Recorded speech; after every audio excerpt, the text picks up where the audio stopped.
బిస్మిల్లాహిర్రహమానిర్రహీం. బుఖారీ షరీఫ్ 20వ పుస్తకం అతక్సీర్. హదీస్ నెంబర్ 1007. ఇబ్ని అబ్బాస్ రజియల్లాహు అన్హు గారి కథనం. ప్రవక్త గారు ఒకసారి 19 రోజులు ఉండి సంక్షిప్త నమాజు చేశారు. కాబట్టి మేము 19 రోజులు ప్రయాణం చేసి నమాజును సంక్షిప్తీకరించేవాళ్ళం. కానీ ఎక్కువ ప్రయాణం చేసి ఉండినప్పుడు పూర్తి నమాజు చేసేవాళ్ళం.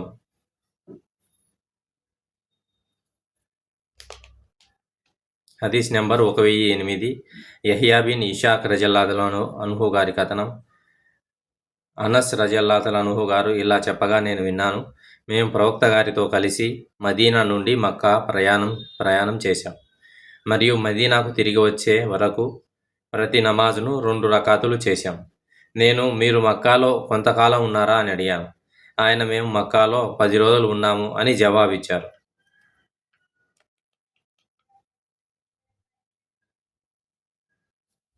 ఖసర్, ప్రయాణంలోని నమాజ్ని ఖసర్ నమాజ్ అంటాం. హదీస్ నెంబర్ 1009. అబ్దుల్లా బిన్ ఉమర్ రజియల్లాహు అన్హు గారి కథనం. నేను మీనాలో ప్రవక్త సల్లల్లాహు అలైహి వసల్లం, అబూ బకర్ రజియల్లాహు అన్హు మరియు ఉమర్ రజియల్లాహు అన్హులతో కలిసి 2 రకాతులు నమాజ్ చేశాను. ఉస్మాన్ తన ఖలీఫా పాలన తొలినాళ్లలో అలాగే చేసేవారు. కానీ ఆ తర్వాత ఆయన పూర్తి నమాజ్ చేయడం ప్రారంభించారు. హదీస్ నెంబర్ 1010. హారిసా బిన్ వహాబ్ రజియల్లాహు అన్హు గారి కథనం. శాంతి కాలంలో ప్రవక్త గారు మీనాలో 2 రకాతులు నమాజ్ చేసి మాకు నాయకత్వం వహించారు. హదీస్ number 1011. Abdur Rahman bin Yazid రజియల్లాహు అన్హు గారి కథనం. నేను మీనాలో ఇబ్నే అఫ్ఫాన్ వెనుక 4 రకాతులు నమాజ్ చేశాను. ఈ విషయం అబ్దుల్లా బిన్ మసూద్ రజియల్లాహు అన్హుకు తెలియజేయబడింది. అతను విచారంగా ఇలా అన్నాడు, నిశ్చయంగా మేము అల్లాహ్కు చెందిన వారము మరియు నిశ్చయంగా ఆయన వద్దకే మేము తిరిగి వెళ్తాము. మరియు ఆయన ఇంకా ఇలా అన్నారు, నేను మీనాలో అల్లాహ్ ప్రవక్తతో 2 రకాతులు నమాజ్ చేశాను. అలాగే అబూ బకర్ మరియు ఉమర్ రజియల్లాహు అన్హులతో కూడా నమాజ్ చేశాను. ఆయన ఇంకా ఇలా అన్నారు, 4 రకాతులలో 2 రకాతులు అల్లా చేత స్వీకరించబడే అదృష్టం నాకు కలుగుగాక.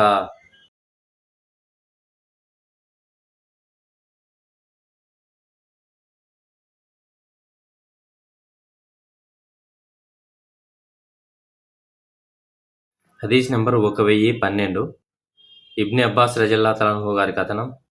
ప్రవక్త మరియు ఆయన సహచరులు హజ్ చేయాలనే సంకల్పంతో తల్బియాను, ఓ అల్లాహ్, మేము నీ ఆజ్ఞకు విధేయులము, నీ పిలుపుకు స్పందిస్తున్నాము అని పఠిస్తూ జిల్హజ్జా 4వ తేదీ ఉదయం మక్కా చేరుకున్నారు.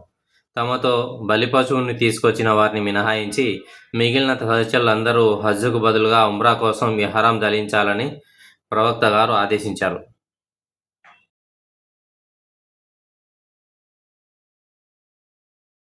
హదీస్ నెంబర్ 1013. ఇబ్ని ఉమర్ రజియల్లాహు అన్హు గారు ఉల్లేఖించారు, ప్రవక్త సల్లల్లాహు అలైహి వసల్లం గారు ఇలా అన్నారు, ఒక స్త్రీ తన దిమెహ్రం అంటే ఆమె ఎప్పటికీ వివాహం చేసుకోలేని పురుష బంధువు, ఉదాహరణకు ఆమె సోదరుడు, తండ్రి, తాత మొదలైన వారు, లేదా తన సొంత భర్తతో తప్ప 3 రోజుల కంటే ఎక్కువ ప్రయాణం చేయకూడదు.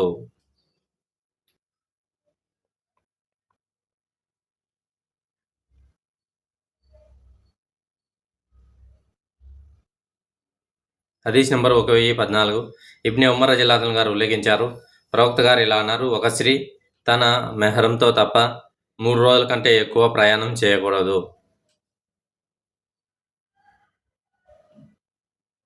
హదీస్ నెంబర్ 1015. అబూ హురైరా రజియల్లాహు అన్హు గారు ఉల్లేఖించారు, ప్రవక్త సల్లల్లాహు అలైహి వసల్లం గారు ఇలా అన్నారు, అల్లాహ్ను మరియు అంతిమ దినాన్ని విశ్వసించే ఒక స్త్రీకి తన మెహరంతో తప్ప ఒక పగలు మరియు రాత్రి పాటు ప్రయాణం చేయడం అనుమతించబడదు. హదీస్ నెంబర్ 1016. అనస్ బిన్ మాలిక్ రజియల్లాహు అన్హు గారు ఉల్లేఖించారు, నేను మదీనాలో ప్రవక్త సల్లల్లాహు అలైహి వసల్లం గారితో కలిసి జొహర్ నమాజ్ 4 రకాతులు మరియు జుల్ హుజైఫా వద్ద 2 రకాతులు ఆచరించాను. అంటే అసర్ నమాజ్ను కుదించి చదివాను.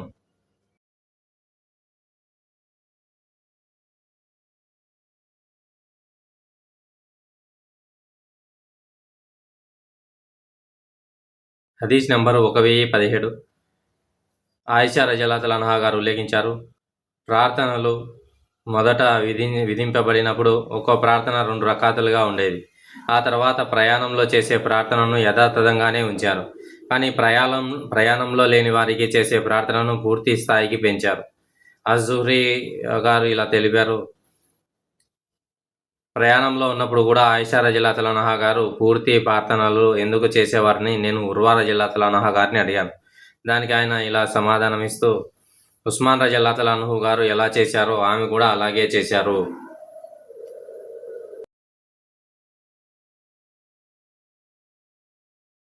హదీస్ నెంబర్ 1018. అబ్దుల్లా బిన్ ఉమర్ రజల్లాహు అన్హు గారు ఉల్లేఖించారు, ప్రయాణంలో ఉన్నప్పుడు ఎప్పుడైనా తొందరలో ఉంటే ప్రవక్త సల్లల్లాహు అలైహి వసల్లం గారు మగరిబ్ ప్రార్థనను ఆలస్యం చేసి దాన్ని ఇషా ప్రార్థనతో కలిపి చేసేవారని నేను చూశాను. సాలిం గారు ఇంకా ఇలా ఉల్లేఖించారు, ఇబ్నే ఉమర్ రజల్లాహు అన్హు గారు కూడా ప్రయాణంలో తొందరలో ఉన్నప్పుడు ఆయన ఇలాగే చేసేవారు. సాలిం గారు ఇంకా ఇలా జోడించారు, ఇబ్నే ఉమర్ రజల్లాహు అన్హు గారు అల్ ముజ్దలిఫాలో మగరిబ్ మరియు ఇషా నమాజ్ ప్రార్థనలను కలిపి చేసేవారు. ఆయన ఇంకా ఇలా జోడించారు, ఇబ్నే ఉమర్ రజల్లాహు అన్హు గారు మగరిబ్ ప్రార్థనను ఆలస్యం చేశారు, ఎందుకంటే ఆ సమయంలో ఆయన తన భార్య సఫియా బిన్త్ అబీ ఉబైద్ గారి మరణ వార్తను విన్నారు. నేను ఆయనతో ప్రార్థన ఆసన్నమైంది అని అన్నాను. ఆయన ముందుకు సాగు అని అన్నారు. నేను మళ్ళీ ప్రార్థన సమయం ఆసన్నమైంది అని అన్నాను. ఆయన ముందుకు సాగు అని అన్నారు. మేము 2 లేదా 3 మైళ్ళ దూరం ప్రయాణించేంత వరకు ఆయన అలాగే అన్నారు. ఆ తర్వాత ఆయన వాహనం దిని ప్రార్థన చేశారు.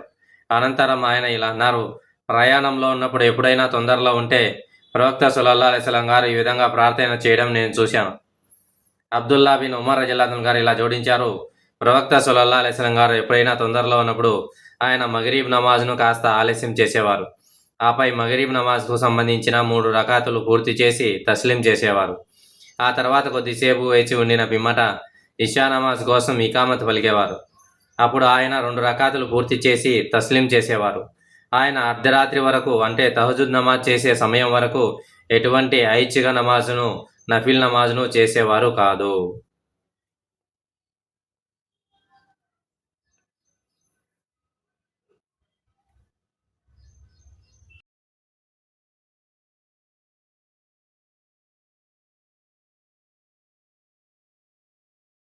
హదీస్ నెంబర్ 1019.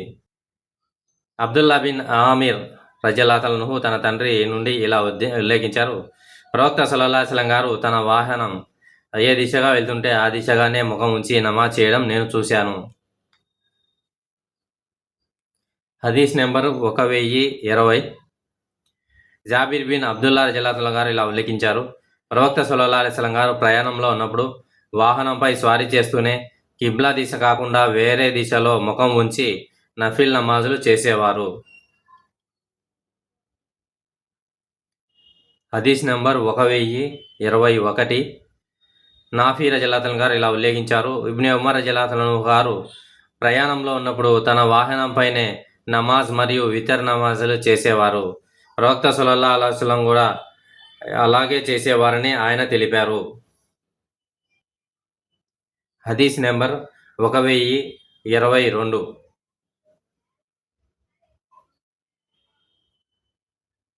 అబ్దుల్లా బిన్ దీనార్ రజల్లాహు అన్హు గారు ఇలా ఉల్లేఖించారు, ప్రయాణంలో ఉన్నప్పుడు అబ్దుల్లా బిన్ ఉమర్ రజల్లాహు అన్హు తన వాహనం ఏ దిశగా వెళ్తుంటే ఆ దిశగానే ముఖం ఉంచి సంజ్ఞల ద్వారా నమాజ్ చేసేవారు. ప్రవక్త సల్లల్లాహు అలైహి వసల్లం గారు కూడా అలాగే చేసేవారని అబ్దుల్లా రజల్లాహు అన్హు గారు తెలిపారు.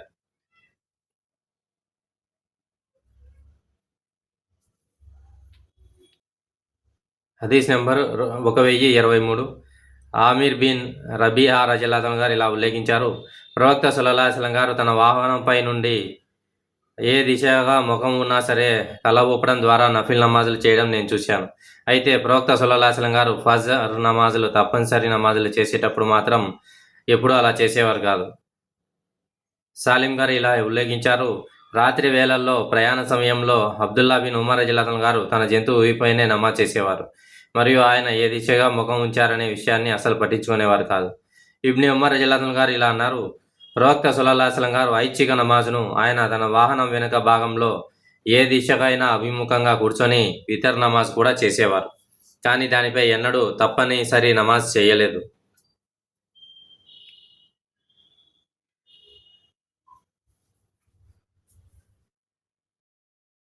హదీస్ నెంబర్ 1024. జాబిర్ బిన్ అబ్దుల్లా రజల్లాహు గారి కథనం ప్రకారం ప్రవక్త గారు తన వాహనంపై తూర్పు వైపు తిరిగి నమాజ్ చేసేవారు. మరియు తప్పనిసరి నమాజ్ చేయాలనుకున్నప్పుడల్లా ఆయన వాహనం దిగి కిబ్లా వైపు ముఖం చేసేవారు.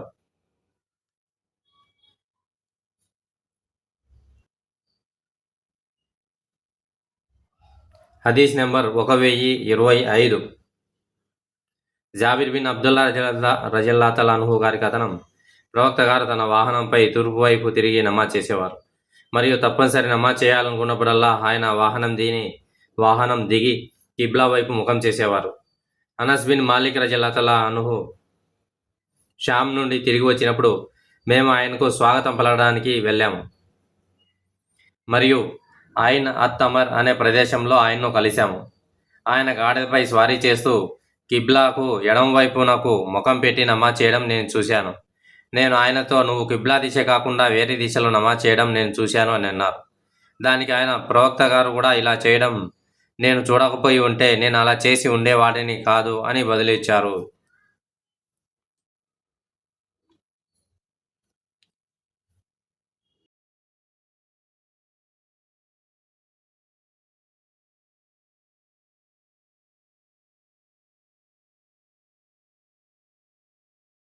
హదీస్ నెంబర్ 1026. హఫ్స్ బిన్ ఆసిం రజల్లాహు గారి కథనం. ఇబ్ని ఉమర్ రజల్లాహు ఒక యాత్రకు వెళ్ళి ఇలా అన్నారు, నేను ప్రవక్తతో పాటు వెళ్ళాను మరియు ఆయన ఆ యాత్రలో ఐచ్ఛిక నమాజులు చేయలేదు. మరియు అల్లాహుతాలా ఇలా అంటున్నారు, నిశ్చయంగా అల్లాహ్ ప్రవక్తలో మీరు అనుసరించడానికి ఒక మంచి ఆదర్శం ఉంది. ఖురాన్ యొక్క ఆయత్ 33వ సూర 21వ ఆయత్. హదీస్ నెంబర్ 1027. ఇబ్ని ఉమర్ రజల్లాహు గారి కథనం. నేను అల్లాహ్ ప్రవక్తతో పాటు ప్రయాణించాను మరియు ఆయన ప్రయాణంలో ఎప్పుడూ 2 రకాతులకు మించి నమాజ్ చేయలేదు. అబూ బకర్, ఉమర్ మరియు ఉస్మాన్ రజల్లాహు కూడా అలాగే చేసేవారు.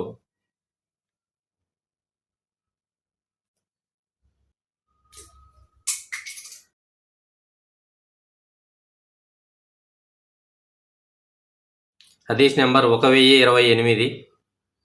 ఇబ్నే అబూ లైలా రజల్లాహు గారి కథనం ప్రకారం ప్రవక్త సల్లల్లాహు అలైహి వసల్లం గారు జుహా ఉదయకాలపు నమాజ్ చేయడం తాను చూశానని ఉమ్మే హానీ రజల్లాహు మాత్రమే మాకు చెప్పారు.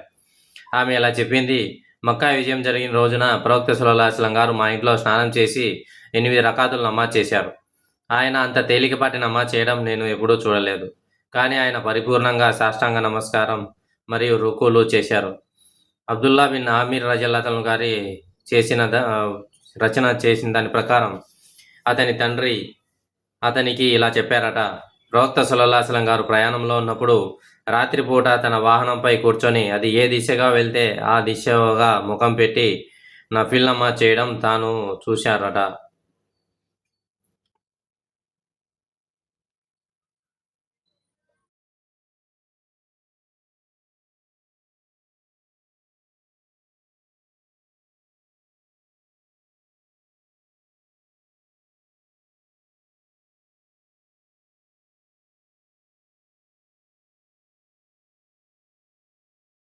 హదీస్ నెంబర్ 1029. సలీం బిన్ అబ్దుల్లా రజల్లాహు గారు చేసిన దాని ప్రకారం ఇబ్ని ఉమర్ రజల్లాహు గారు ఇలా అన్నారు, ప్రవక్త సల్లల్లాహు అలైహి వసల్లం గారు తన వాహనం వెనుక కూర్చొని ఏ దిశగా ముఖం పెట్టి అయినా నఫిల్ నమాజ్ చేసేవారు. ఇబ్ని ఉమర్ రజల్లాహు గారు కూడా ఇలాగే చేసేవారు. హదీస్ నెంబర్ 1030. సలీం తండ్రి గారి ఉల్లేఖించిన దాని ప్రకారం ప్రవక్త సల్లల్లాహు అలైహి వసల్లం గారు నఫిల్ నమాజ్ చేసేవారు. ప్రయాణంలో తొందరలో ఉన్నప్పుడు మగరిబ్ మరియు ఇషా నమాజులను కలిపి చేసేవారు. ఇబ్ని అబ్బాస్ రజల్లాహు గారి కథనం. ప్రవక్త గారు ప్రయాణాలలో జొహర్ మరియు అసర్ నమాజులను కలిపి చదివేవారు. అలాగే మగరిబ్ మరియు ఇషా నమాజులను కలిపి చేసేవారు. అనస్ బిన్ మాలిక్ రజల్లాహు గారి కథనం ప్రకారం ప్రవక్త గారు ప్రయాణాలలో మగరిబ్ మరియు ఇషా నమాజులను కలిపి చేసేవారు. హదీస్ నెంబర్ 1031. అజ్ జుహ్రీ రజల్లాహు గారి కథనం. సలీం రజల్లాహు గారు నాతో ఇలా అన్నారు, అబ్దుల్లా బిన్ ఉమర్ రజిల్లాహు గారు ఇలా అన్నారు, ప్రయాణంలో తొందరలో ఉన్నప్పుడల్లా ప్రవక్త గారు మగరీబ్ నమాజ్ను ఆలస్యం చేసి దానిని ఇషా నమాజ్తో కలిపి చేయడం నేను చూశాను. సలీం గారు ఇలా అన్నారు, అబ్దుల్లా బిన్ ఉమర్ రజిల్లాహు గారు ప్రయాణంలో తొందరలో ఉన్నప్పుడు ఇలాగే చేసేవారు. మగరీబ్ నమాజ్ కోసం ఇకామా పలికిన తర్వాత ఆయన 3 రకాతులు నమాజ్ చేసి ఆపై తస్లీం చేసేవారు. కొద్దిసేపు ఆగు ఆయన ఇషా నమాజ్ కోసం ఇకామా పలికి 2 రకాతులు నమాజ్ చేసి తస్లీం చేసేవారు. ఆ 2 నమాజుల మధ్యలో కానీ ఇషా నమాజ్ తర్వాత కానీ అర్ధరాత్రి తహజుద్ నమాజ్ కోసం లేచే వరకు ఆయన ఎప్పుడూ నఫిల్ నమాజులు చేసేవారు కాదు.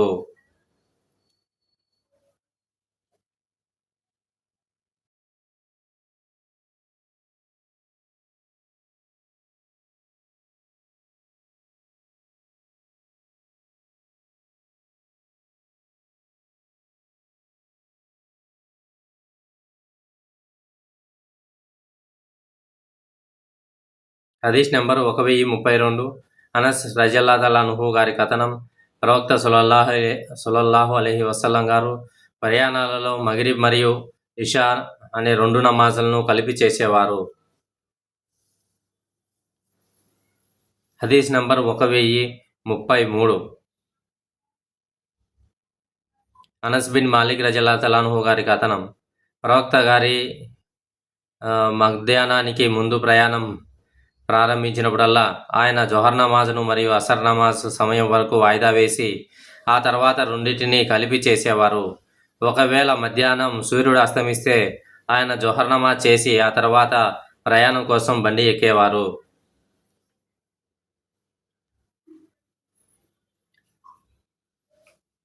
హదీస్ నెంబర్ 1034.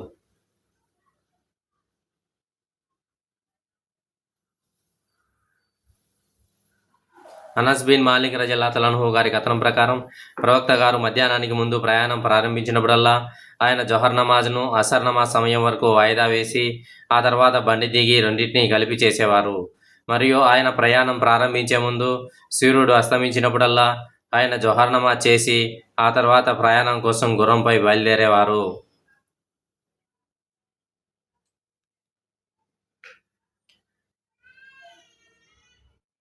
హదీస్ నెంబర్ 1035. ఆయిషా రజల్లాహు అన్హా గారి కథనం, ప్రవక్త గారు తన అనారోగ్య సమయంలో తన ఇంట్లో కూర్చొని నమాజ్ చేసేవారు. ఆయన వెనుక ప్రజలు నిలబడి నమాజ్ చేస్తుండగా ఆయన వారిని కూర్చోమని సైగ చేశారు. ఆయన నమాజ్ ముగించిన తర్వాత ఇమాంను అనుసరించాలి, కాబట్టి ఆయన రుకు చేసినప్పుడు మీరు రుకు చేయండి మరియు ఆయన తల ఎత్తినప్పుడు మీరు కూడా అలాగే చేయాలి అని అన్నారు.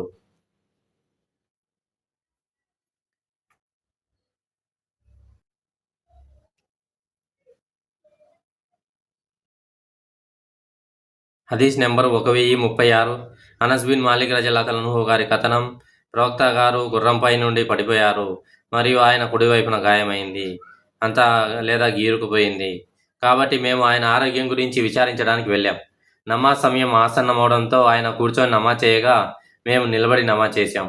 ఆయన ఇలా అన్నారు, ఇమామును అనుసరించాలి, కాబట్టి ఆయన తక్బీర్ పలికితే మీరు కూడా తక్బీర్ పలకాలి.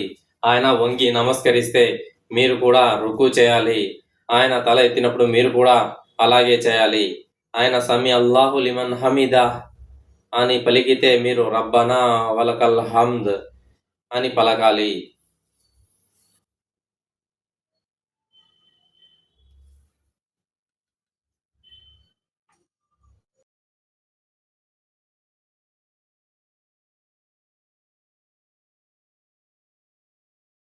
హదీస్ నంబర్ 1037.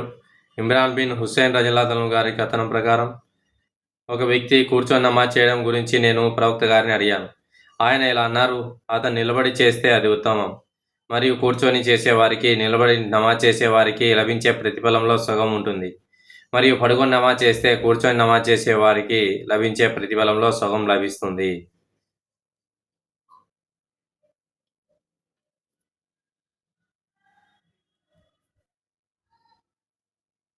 హదీస్ నెంబర్ 1038. అబ్దుల్లా బిన్ బురైదా రజల్లాహు గారి కథనం ప్రకారం ఇమ్రాన్ బిన్ హుస్సేన్ రజల్లాహు గారికి మొలల్ వ్యాధి ఉండేది. ఒకసారి అబూ మామర్ ఇమ్రాన్ బిన్ హుస్సేన్ నుండి ఉల్లేఖించారు. ఆయన ఇలా అన్నారు, నేను ప్రవక్త సల్లల్లాహు అలైహి వసల్లం గారిని కూర్చొని చేసే నమాజ్ గురించి అడిగాను. ఆయన ఇలా అన్నారు, నిలబడి నమాజ్ చేయడం ఉత్తమం, మరియు కూర్చొని నమాజ్ చేసే వారికి నిలబడి నమాజ్ చేసే వారి పుణ్యంలో సగం లభిస్తుంది, మరియు పడుకొని నమాజ్ చేసే వారికి కూర్చొని నమాజ్ చేసే వారిలో పుణ్యంలో సగం లభిస్తుంది.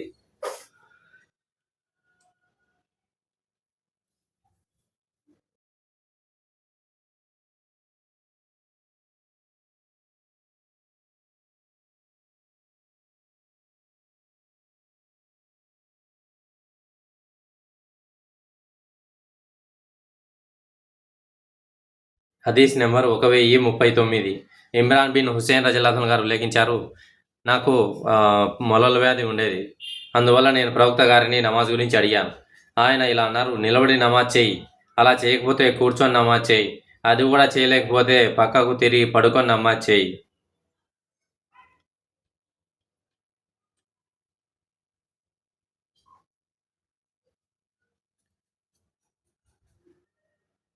హదీస్ నెంబర్ 1040.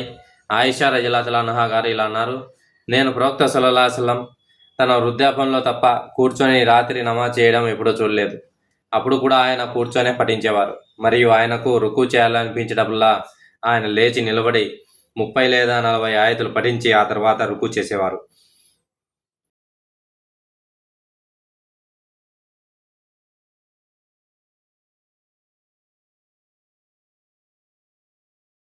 హదీస్ నెంబర్ 1041.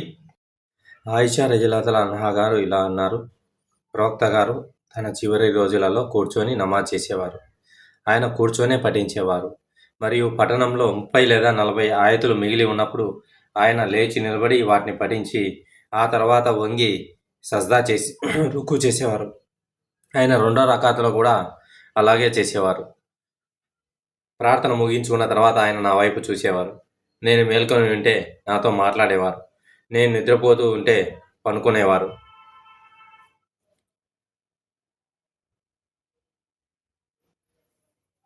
అల్లాహ్ తఆలా మనకి వినిన దానిపై ఆచరించే భాగ్యాన్ని కల్పించుగాక. సుబ్హానల్లాహి వ బిహమ్దిహి సుబ్హానకల్లాహుమ్మా వ బిహమ్దిక వ నష్హదు అల్లా ఇలాహా ఇల్లా అంతా వ నస్తగ్ఫిరుక వ అతూబు ఇలైక్.